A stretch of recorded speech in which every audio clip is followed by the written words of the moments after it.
The business, motherfucker. The Daily Read. Your source for news, politics, sports, and all things trending.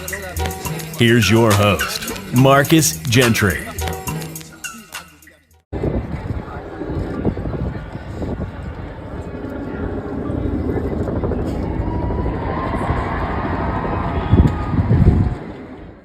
Representative Jones.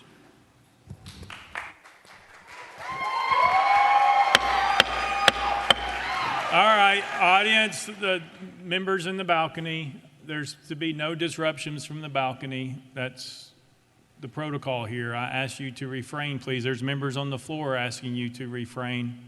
Please refrain from disrupting the proceedings. Thank you. Representative Jones. Thank you. Mr. Speaker, I want to welcome the people back to the people's house. I want to welcome democracy back to the people's house. That on last Thursday, members of this body tried to crucify democracy, but today we stand as a witness of a resurrection of a movement of a multiracial democracy that no unjust decision will stand. And that this represents the point that there comes a time where time itself is ready for a change, and that time has come back here in Nashville, Tennessee. That truth crushed to the ground will rise again, that what you intend for evil can be used for good, to restore the heart of democracy in our state. And so I come here to stand with my constituents, with the people of Tennessee, to say that no unjust attack on democracy will happen unchallenged. That the abuse of this body will not happen in the comfort of silence. And so I come here, most importantly, though, not as an individual, but I come here to say that the people of District 52, 78,000 people, have a voice in this chamber once again.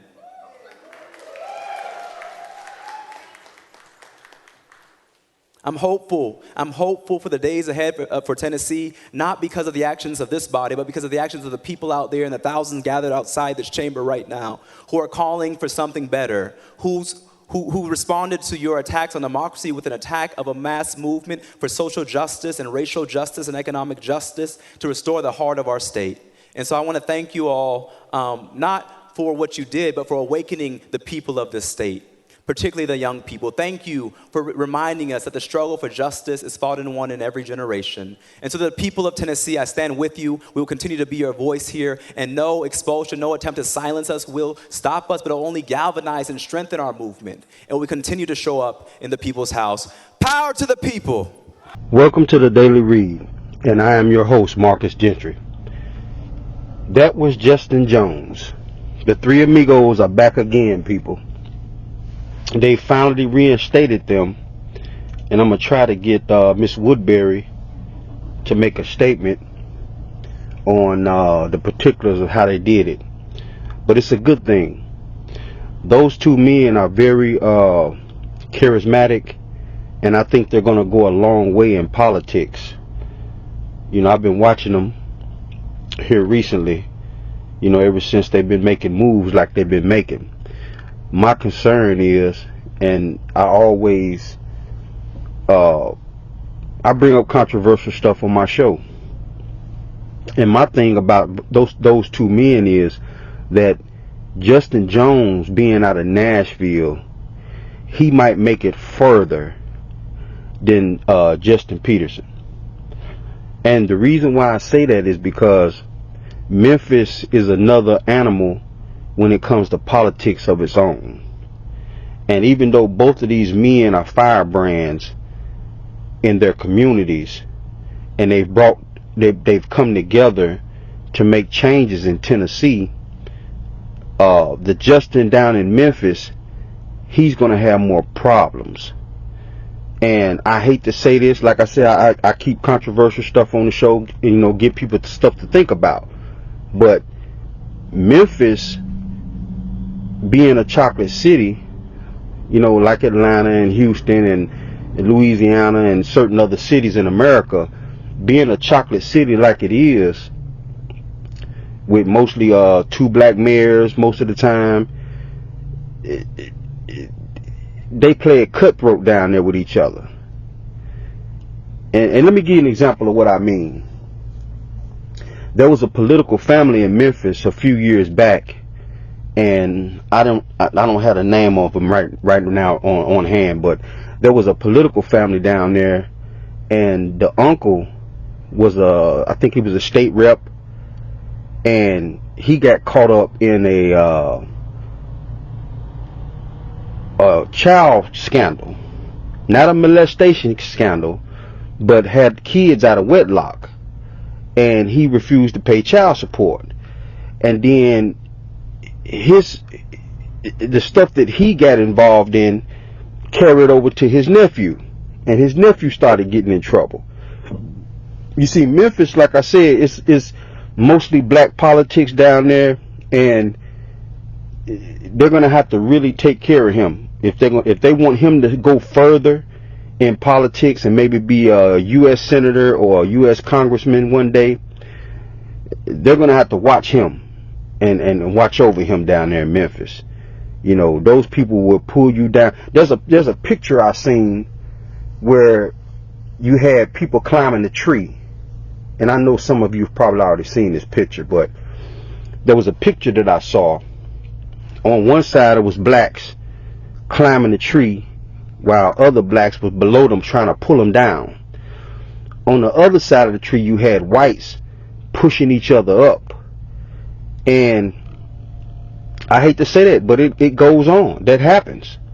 You know, when you have inside of your own culture people that will step on you and pull you down for no apparent reason, it's just because they don't want you to succeed.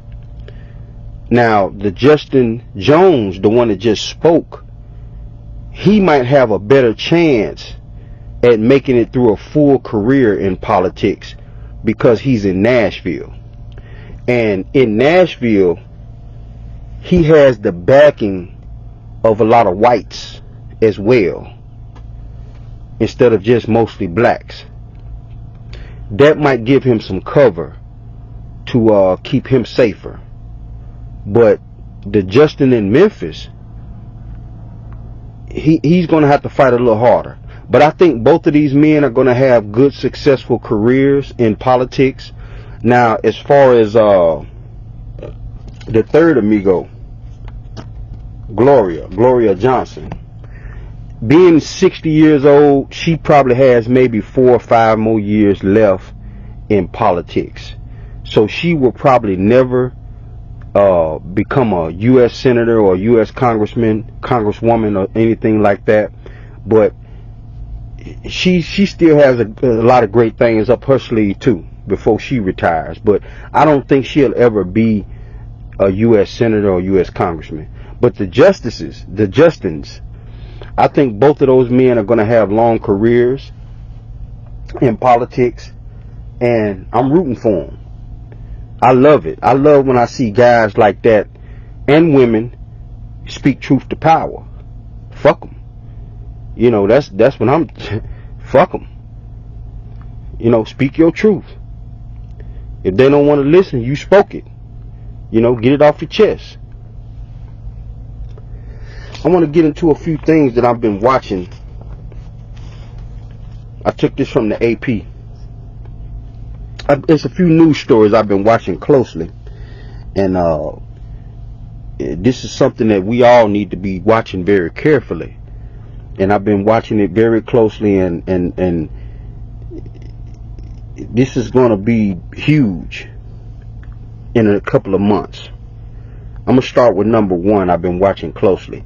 In Helena, Montana, there's a house, the house in that state gave final passage to a bill banning TikTok from the state.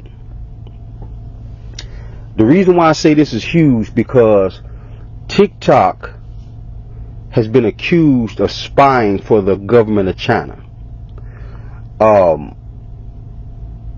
I don't know if it's true or not. I haven't looked into all the details and aspects of how, why, and if they are doing it. But I think a lot of this stuff is people projecting, you know. But I got a funny feeling if this bill passes and the governor, well, it already passed, but if the governor signs it, I think other states are going to sit back and wait to see what effects it has in the youth community, because a lot of young people use TikTok. It's easy to use.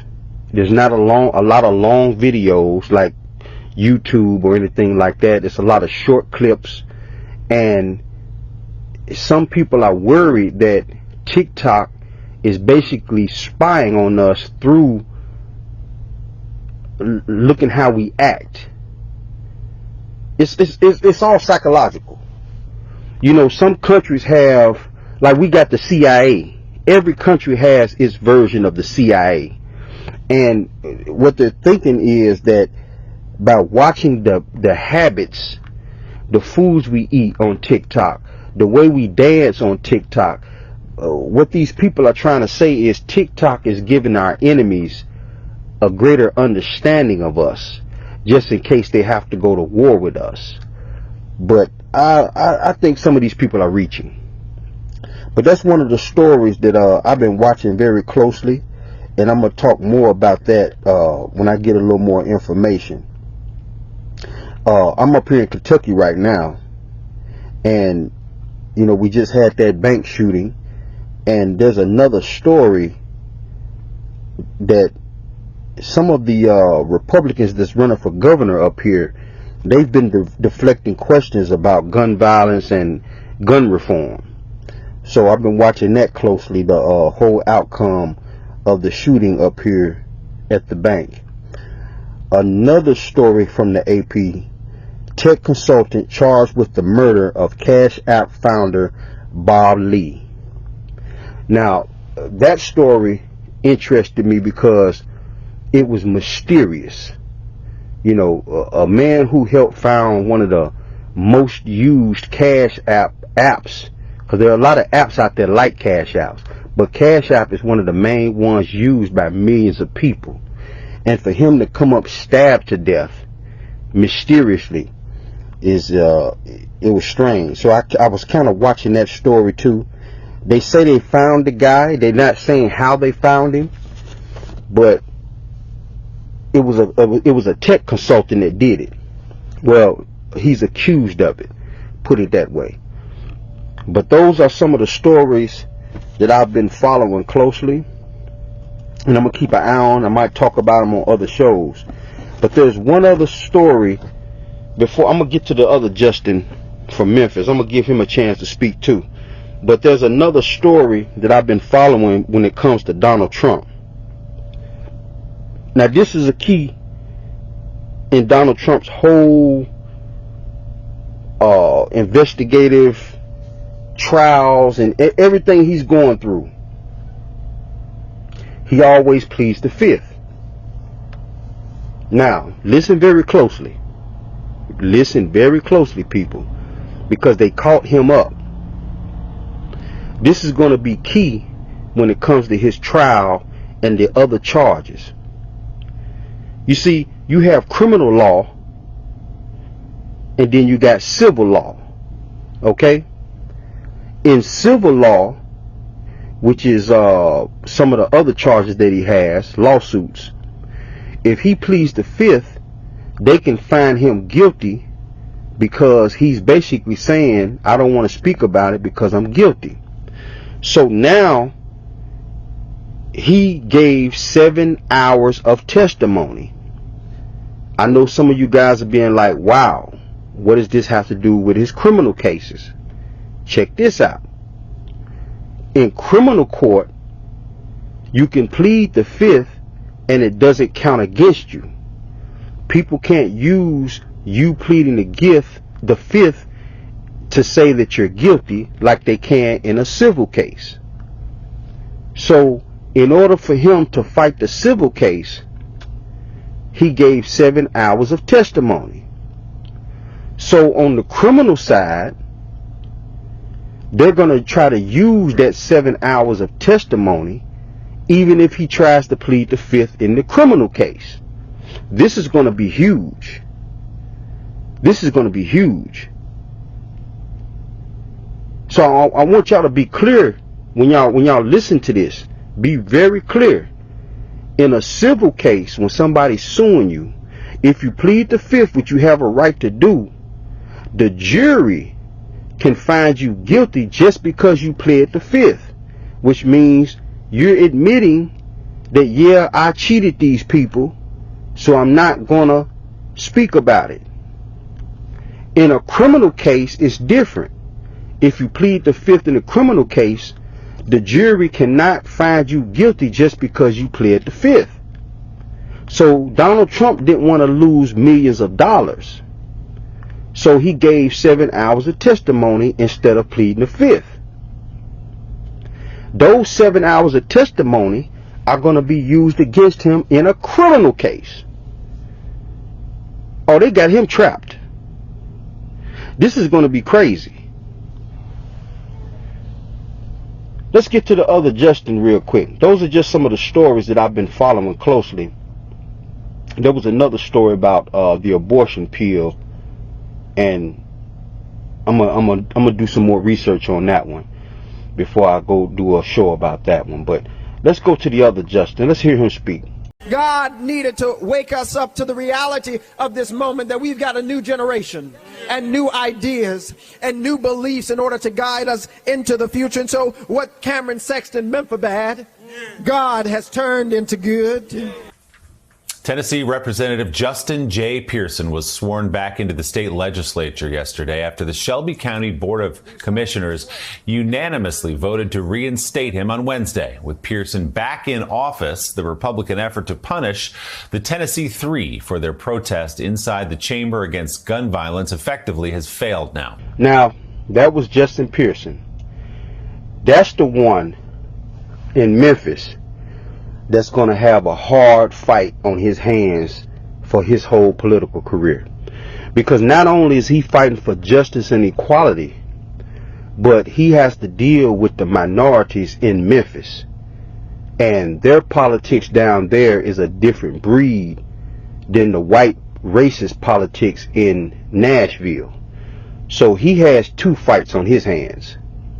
Because them people in Memphis, man, it's something else down there. Now, the Justin up here in Nashville, he might have an easier time in his career as a politician because, like I said, Nashville is mostly white, and the Justin up here has a lot of white followers also. So he might be a little safer. Later on in the program, we're going to talk about the Marlins. I haven't did a sports story in a while, and you know, like I say in my intro, you know, we do news, politics, and sports.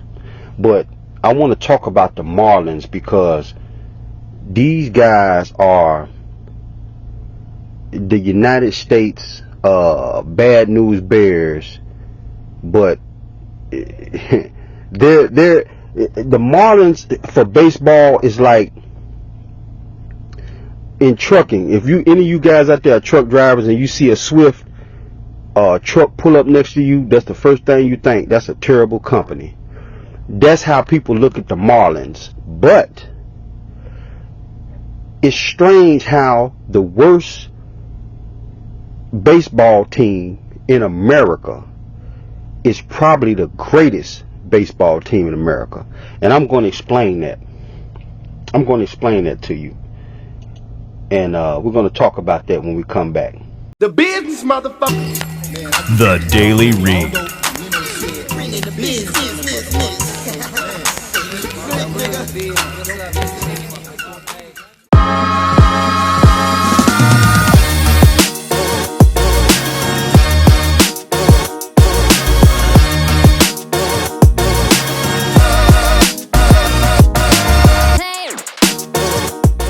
The business, motherfucker. The Daily Read. The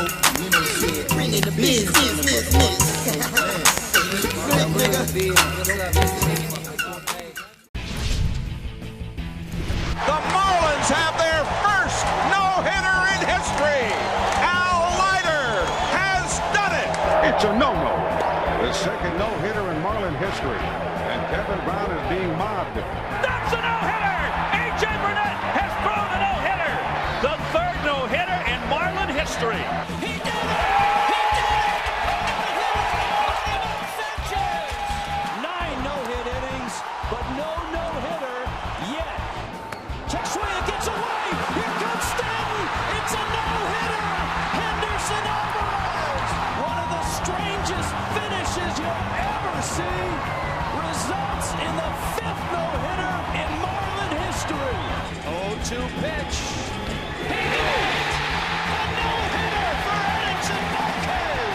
that was the Marlins no-hitter record. Okay, I let that play for a reason, because a strange story came across my path, and I wanted to do a feel-good story about sports, but at the same time, when I was looking for one, this came across me as strange, but I never knew this. And like I say, I always see patterns, and I'm surprised more people haven't picked up on this. Now, the Marlins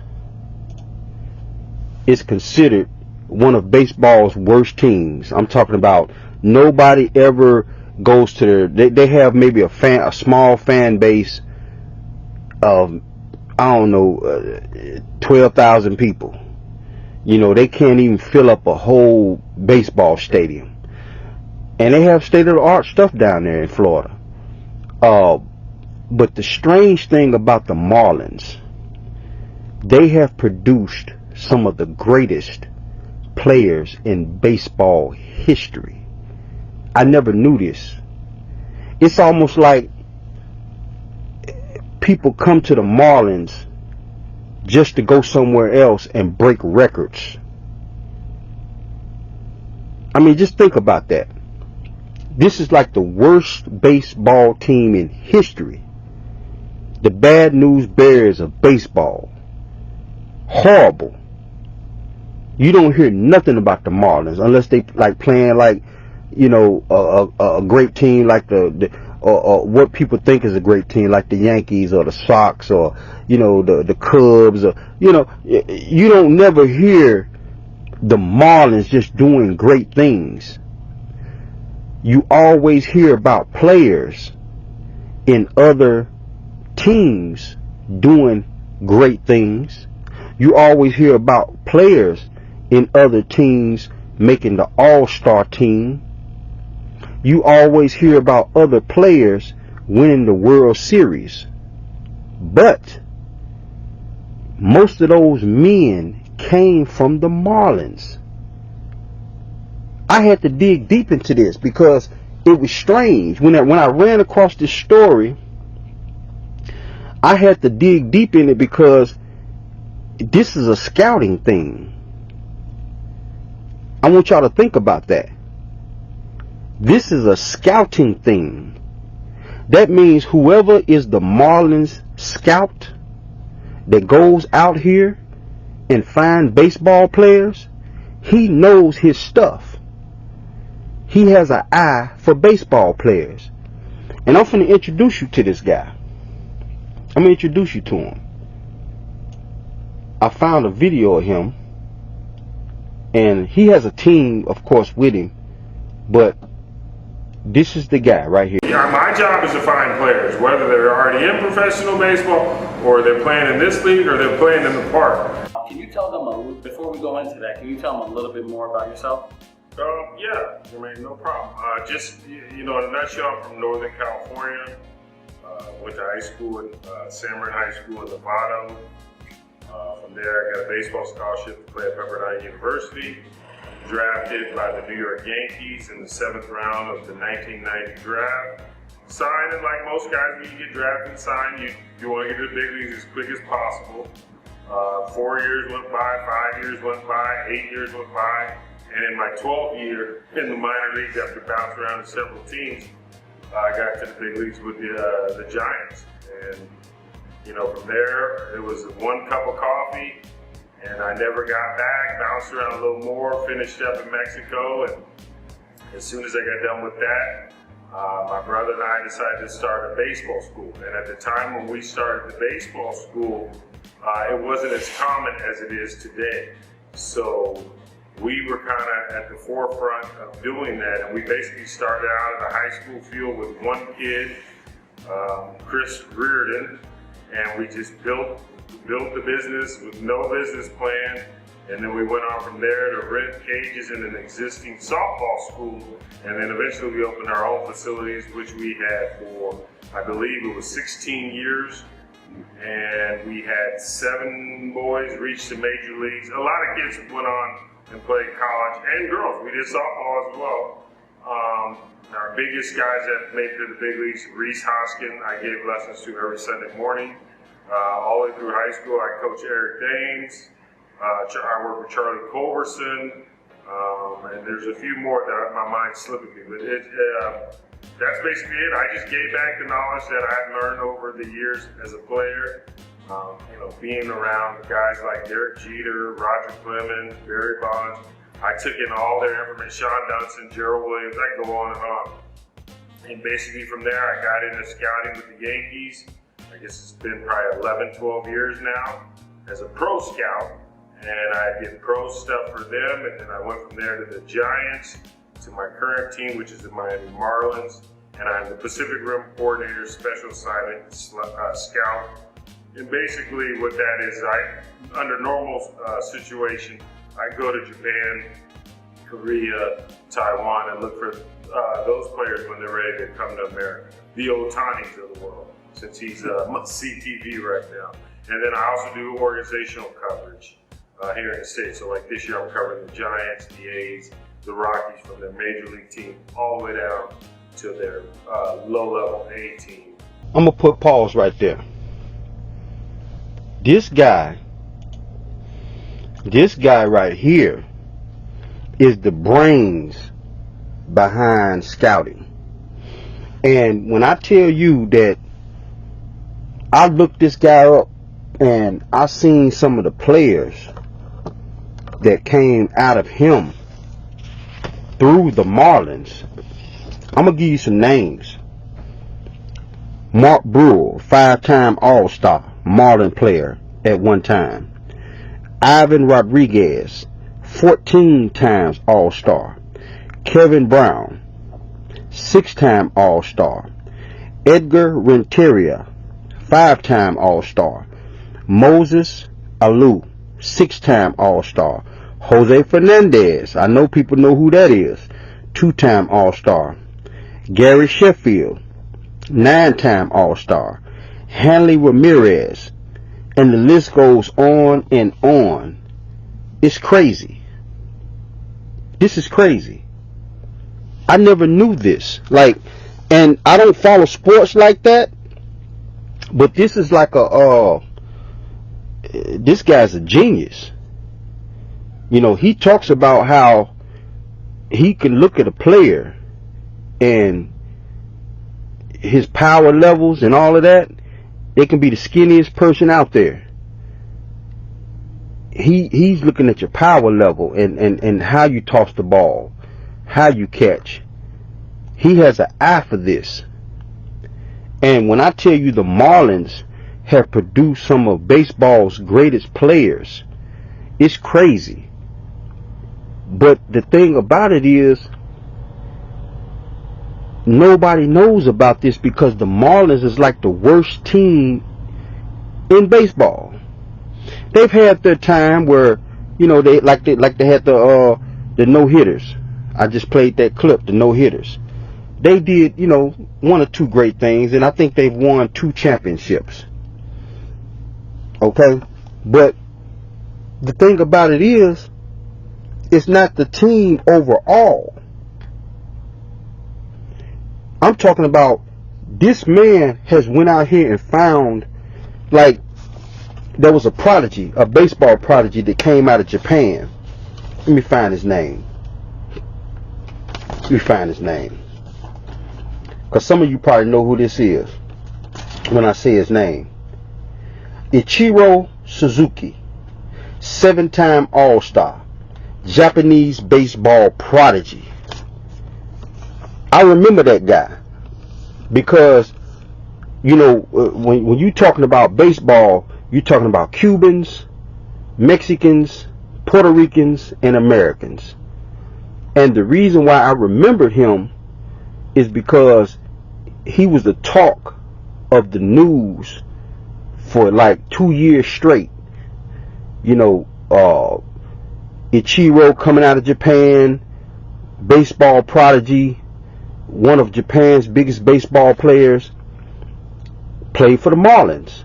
He went over there and got him, signed him up, and then This guy left the Marlins and went on to become one of baseball's he's a 7-time All-Star. This is crazy.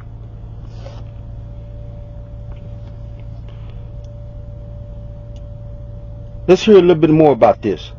And I'll dabble in the amateur free agents that the kids that are going to go in the draft as well. So I just like evaluating players across the board. Is really what I'm passionate about. I just love being at the ballpark. That's amazing. Yeah, we're going to have to get you on and talk about hitting. This channel, we always talk about hitting here, and one of these days when we have time, when we come back, we're going to, just sit down and talk, and get your philosophy on hitting. I know there's a lot of things I can learn as well. So before we go on to, the main segment, your son, he's here with me. I've been coaching him. He's doing a phenomenal job. He's hitting for power. He has a high average. He's driving in runs. I think he's leading the team in RBIs. What do you have to say about that? He goes on to talk about his son. I think his son, he didn't want to coach his son and, the whole favoritism thing. But this guy's a genius. I never seen anything like this.